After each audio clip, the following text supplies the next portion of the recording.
Alam mo, ang daming tao ngayong they're chasing money, chasing titles, chasing validation. Pero bihira yung nagtatanong ng mas mahalagang tanong. Who am I becoming in the process? Kasi naman, we're so focused on earning na nakakalimutan natin we are also evolving. Let's be real. We all need money. We all want stability. At walang masama doon. Pero kung pera lang ang dahilan kung bakit ka gumigising araw-araw, mapapagod ka. Kasi money can motivate you, but it cannot sustain you. What sustains you is meaning.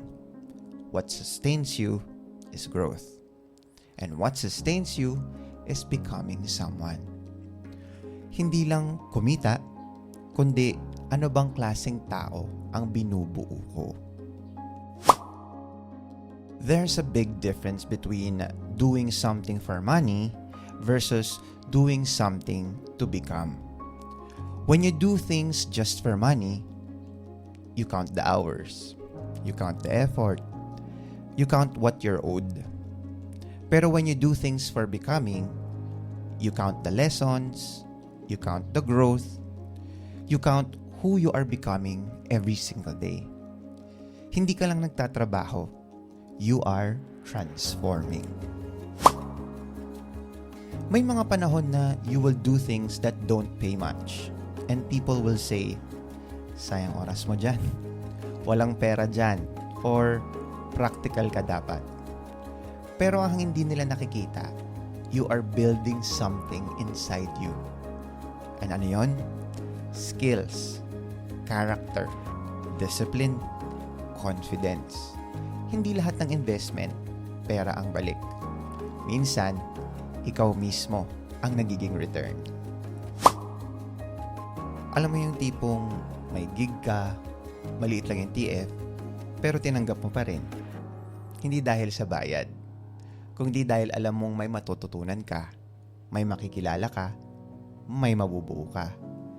Tapos after ilang taon, may biglang may opportunity na may mas malaki. And people will say, ang swerte mo. Ang hindi nila alam, pinaghandaan mo yon sa mga panahong walang nakakakita. Here's the truth. If you only work for money, you will always feel lacking. Pero if you work to become, you will always feel like you're moving forward. Because every day, may nadadagdag sa'yo. Mas gumagaling ka, mas lumalalim ka, mas nagiging ikaw ka. Hindi mo namamalayan, you're becoming the person you once prayed for. Becoming is a long game. Hindi ito instant. Hindi ito viral. Hindi ito overnight. Minsan, tahimik lang. Walang applause, walang recognition, walang validation. Pero, tuloy ka lang.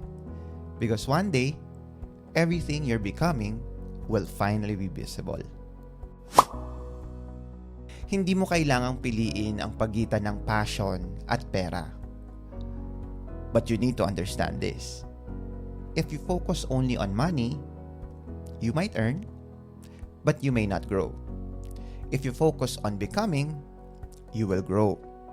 And eventually, the money will follow. So today, ask yourself, hindi lang magkano ang kikitain ko, but sino ang nagiging ako dahil dito? Kasi at the end of the day, success is not just about what you have.